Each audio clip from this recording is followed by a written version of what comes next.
ஒரு செருப்பு தைக்கும் தொழிலாளியின் மகனை அவமதித்தார்கள். ஆனால் அவர் சொன்ன ஒரு பதில் இந்த உலகையே மௌனமாக்கியது. அவர் யாருன்னு உங்களுக்கு தெரியுமா? முதலாக தேர்தலை சந்தித்து தோல்வியுற்ற சமயம் அது.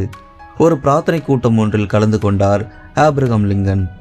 அந்த கூட்டம் முடிந்ததும், உங்களில் சொர்க்கத்துக்கு செல்ல விரும்புகள் மட்டும் கையை உயர்த்தும் என்றார் அங்கிருந்த பாதிரியார். லிங்கனை தவிர அனைவருமே கையை உயர்த்த, பாதிரியார் லிங்கனிடம் நீ எங்கே போக விரும்புகிறாய் என கேட்கவே, லிங்கனோ நான் செனட் உறுப்பினராக விரும்புகிறேன் என்றாராம்.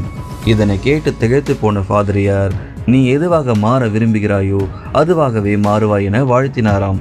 இதற்கு அடுத்து வந்த தேர்தல்களில் வெற்றி பெற்று ஜனாதிபதியாக உயர்ந்த லிங்கன் ஒரு பொதுக்கூட்டம் ஒன்றில் உரையாற்றிய பொழுது அவரை அவமதிக்கும் எண்ணத்துடன் ஒருவர், மிஸ்டர் லிங்கன் அவர்களே, நீங்கள் உங்களை பற்றி மிகவும் பெருமையாக நினைத்து கொள்ள வேண்டாம். உங்கள் அப்பா தைத்த செருப்பை தான் நான் இன்னும் அணிந்திருக்கிறேன் என்றார். அதாவது லிங்கனை ஒரு செருப்பு தைக்கும் தொழிலாளியின் மகன் என இழிவுபடுத்தினார் அவர். ஆனால் லிங்கனோ சிரித்தவாறே, நண்பரே, மிக்க நன்றி.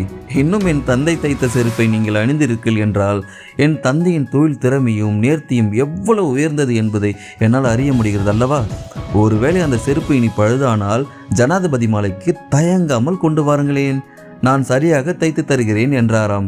எப்பேற்பட்ட சூழ்நிலையும் நாம் கையாளுற விதம் தான் நம்ம வாழ்க்கையை அடுத்த கட்டத்தை நோக்கி தள்ளும்.